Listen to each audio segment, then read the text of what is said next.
We are setting up for the PowerPoint presentation while Angie pulls up the presentation about the Carr's Reborn project. I want to thank you all for coming.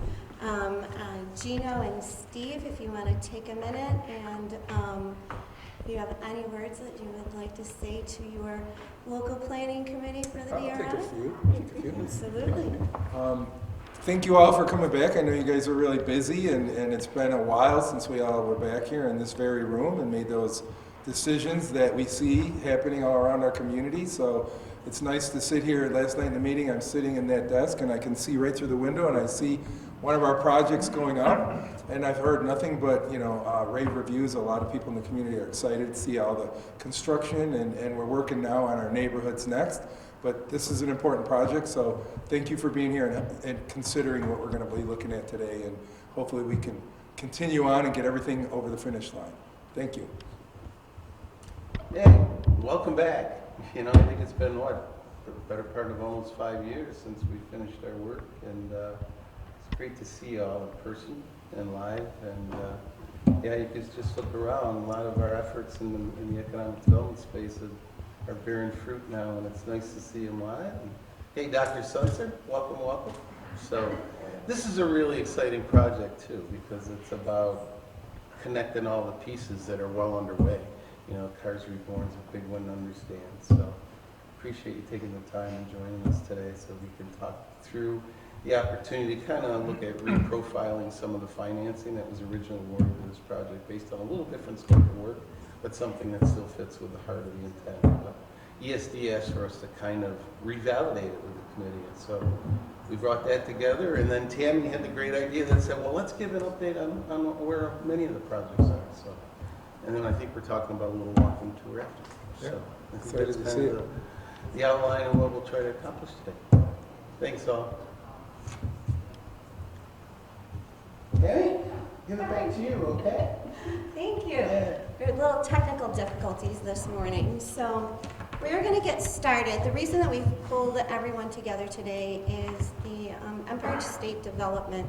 In order to begin on the Carr's building, we've had some changes to its original plan. So we have Dave Szerzynski here from Szerzynski Consulting. He's going to present the new redesign for the Carr's project, and Empire State Development is requesting a review and approval by the local planning committee for the DRI. So we thank you for coming this morning. Dave? Good morning. Good morning, Dave.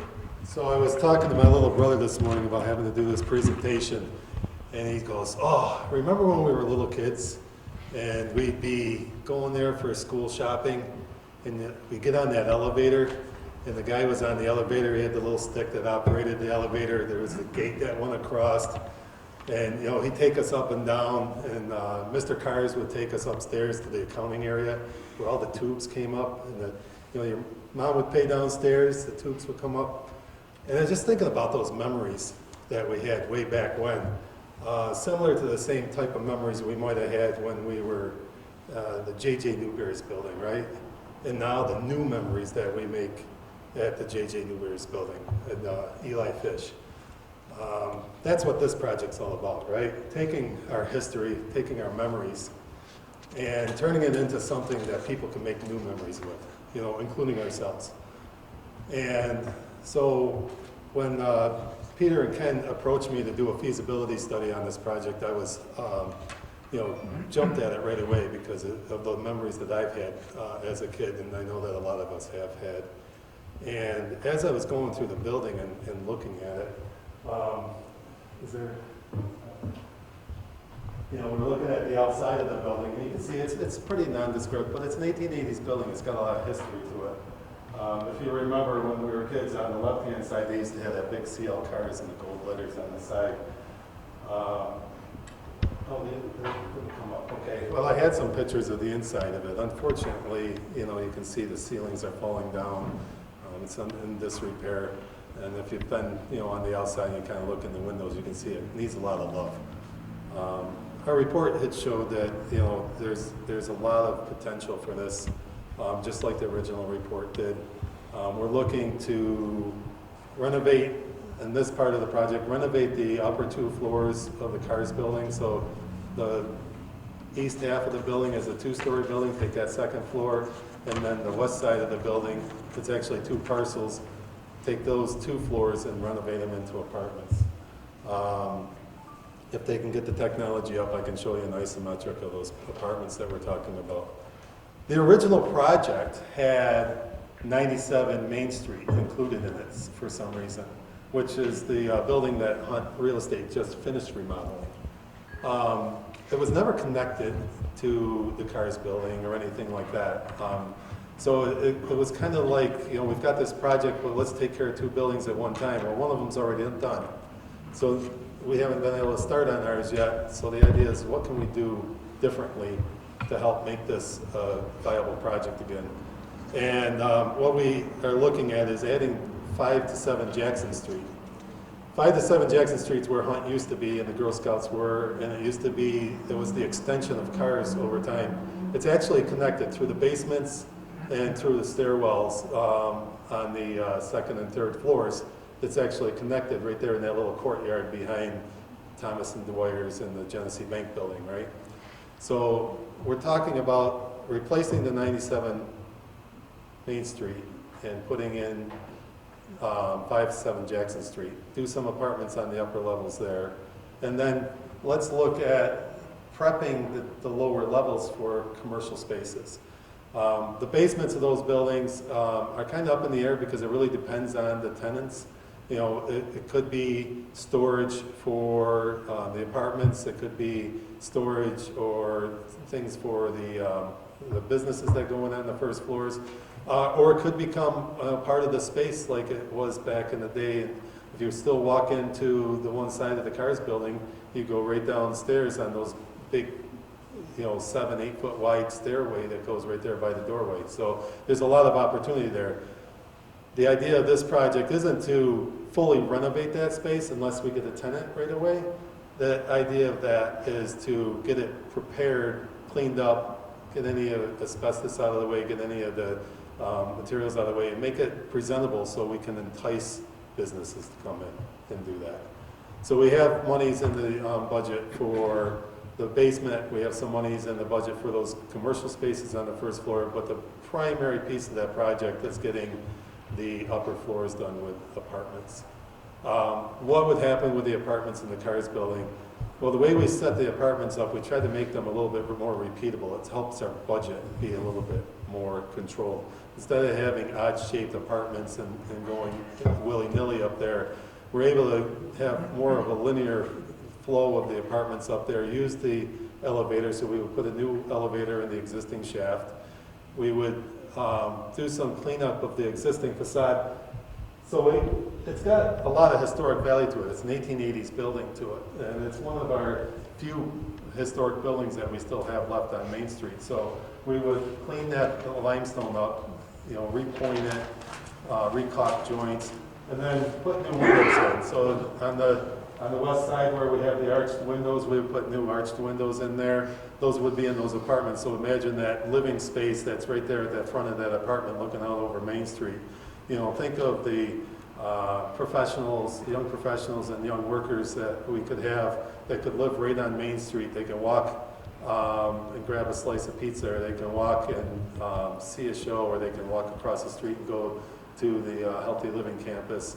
All these things that we have coming, they can come down the Jackson Street corridor. So that's another reason for adding 5 and 7 Jackson Street. You tie that Main Street corridor to the Jackson Street corridor to the Ellicott Street corridor, where we have, the new brewery that will be over there, and really make this a walking community, right? So that's what we want to do, and that's why we're here. We want to help restore an existing landmark in our community to its former glory, and make it a space where people can make new memories and tie everything together. It's a critical link to what's already been going on. I mean, you have J.J. Newberry's on one side, you've got the Thomas and Dwyer building that'll be done soon, you have the Hunt Real Estate building, you've got some other private investments that's happening just west of the Ellicott, of the Alexander's building. right? We've got the theater. So there's so many parts and pieces and puzzles, and this is like that key piece that you're looking for when you're putting a puzzle together to say, oh, I can finish. There's other, you know, you can see the picture coming together, right? So with that, I kept it pretty simple. I'd take any questions if anybody has any questions about the project. Yes. How much money was earmarked for that 97 Main Street that's being moved over to the Jackson Street project? So I didn't have actual numbers on that.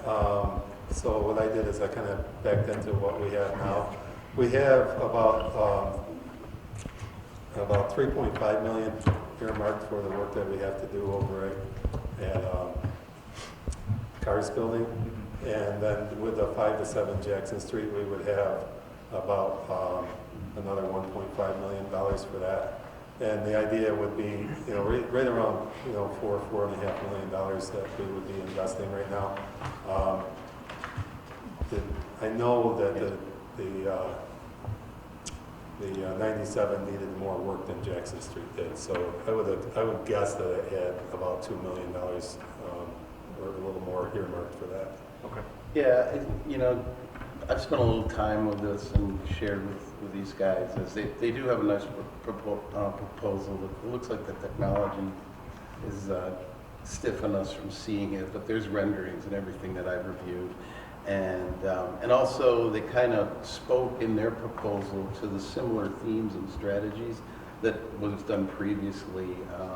It's all about redevelopment, about, you know, more residents downtown, about workers downtown.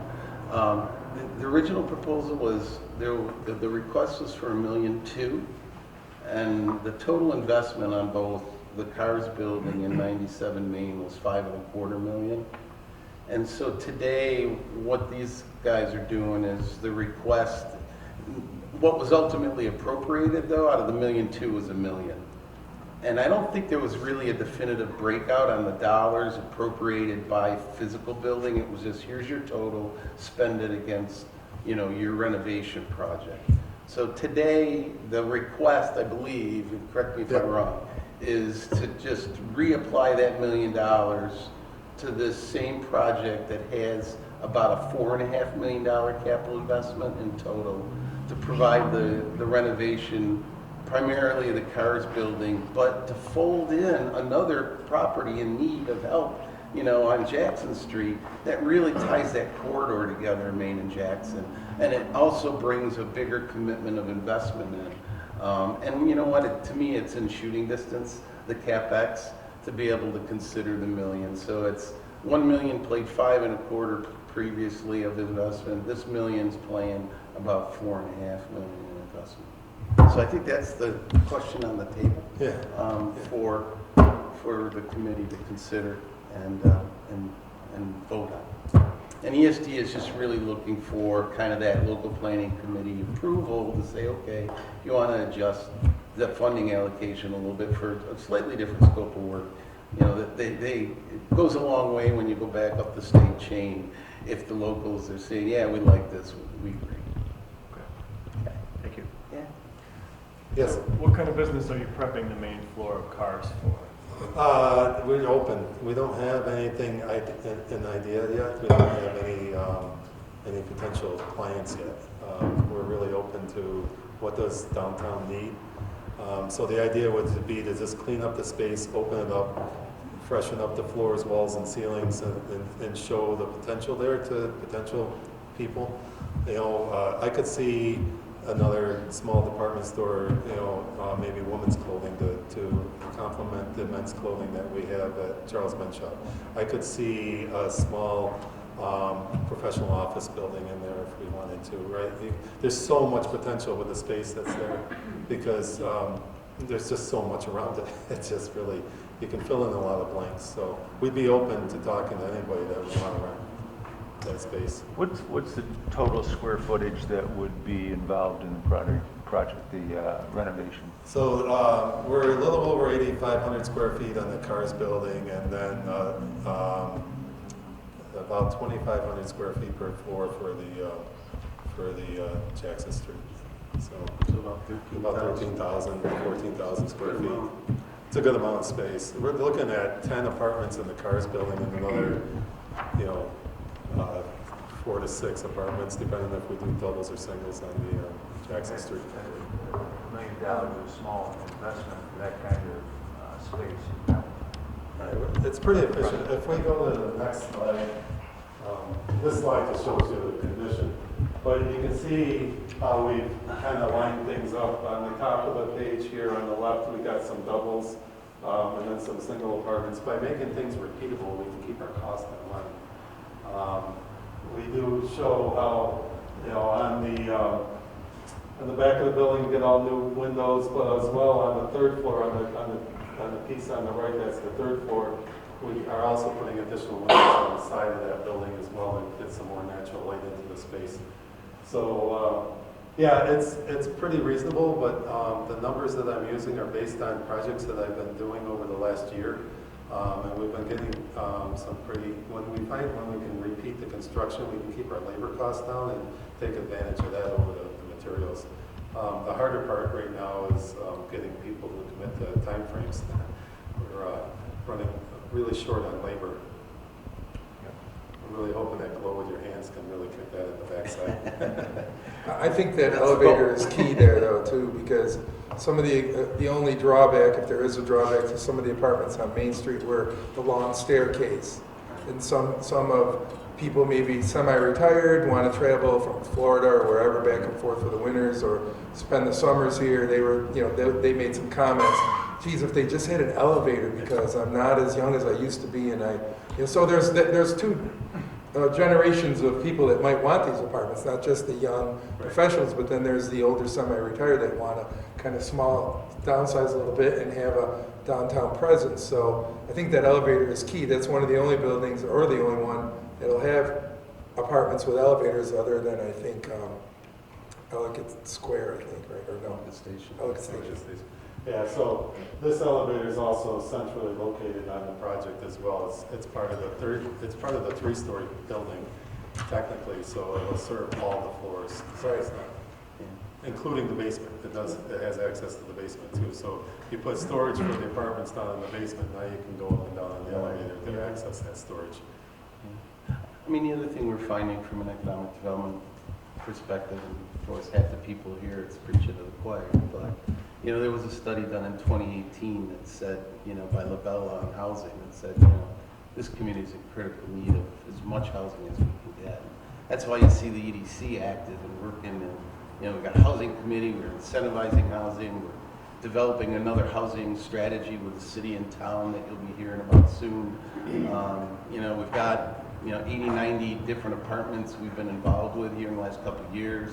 We've got an aggressive pilot that's trying to incentivize. But the really thing that's saying is we need 4,500 housing units in the next 20 years at a medium growth scenario. And, we had the Rockefeller Group, SUNY's think tank in that looked at the economic development strategy back in 19 and 20, and they said, your industrial park stuff is really, hitting well, creating jobs. Problem is, those people are all commuting in and taking their paychecks and going elsewhere. Because you need more housing.